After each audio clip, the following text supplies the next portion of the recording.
I hope you will not be taken advantage of, that you are very clear as to where the no-go zones are, protect yourself, and that you don't spend so much time trying to please people that you lose sight of who you are.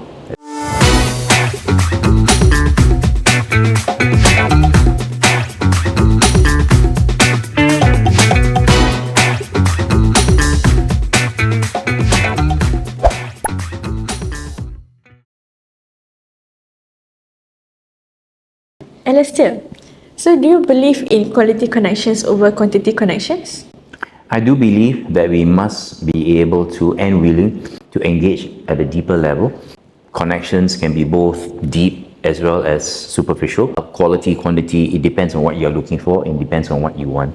So what about you? Do you have a lot of friends or? I have a wide circle of friends. I know a lot of people. But if you're talking about quality relationships that are deep, where we are comfortable talking about things that are that just go beyond the superficial, then yes, the circle is a very small one, because friendships takes time to build, and a willingness to sit and listen and to engage must come from within. That's true. Do you have conversation ick that makes you turn off or disconnected from someone? I do. And one of those is when the other person becomes distracted. They're not willing to engage to find out, but it's all about them. They're busy talking about themselves. When I don't feel heard, when I don't feel listened to. But then again, I'm trained, and I do realize that sometimes people behave in certain ways. So it's up to me to engage, to find a way to not feel disconnected. That's something that I have found useful to overcome the icks. Can you share with me an experience you had when you realized someone wasn't really your friend?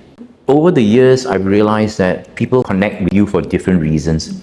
Whether it's when you're growing up, social outing, the club, the pubbing and interest group, and then when you become a bit more professional, connections because of business dealings, you do realize that at the end of the day, it's important for you to understand where the other person is coming from, understand why you are engaging in a relationship with them. The meaningful ones will be one where you don't have an agenda. You want to connect because you genuinely care about the person in front of you. You don't look at the person as an opportunity to further your own agenda. I think that's very important.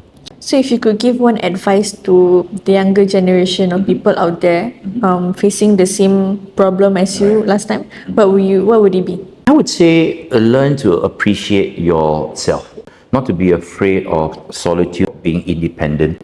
At the same time, yes, it's important to have a social circle. I hope you will not be taken advantage of, that you are very clear as to where the no-go zones are, protect yourself, and that you don't spend so much time trying to please people that you lose sight of who you are. Thank you so much for the advice. Do you think people can learn how to build better connections? Yes, if we have someone in our life that we look up to and we think can show us the way, that we can model our behavior after them.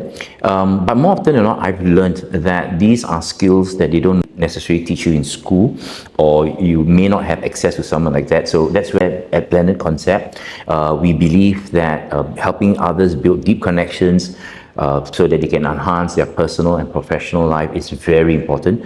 Deep, meaningful connections don't just happen overnight. It comes from a place where we are empathetic, where we desire to build that connection, and we have the necessary skills and abilities to hold our conversations, to have active listening skills so that we can actually engage with someone. That's true. So if you're ready to level up your connections in your personal or professional life, do check out our range of courses on our website blendedconcept.com. If you have more inquiries, you can email or WhatsApp us through the link in our bio. Thank you.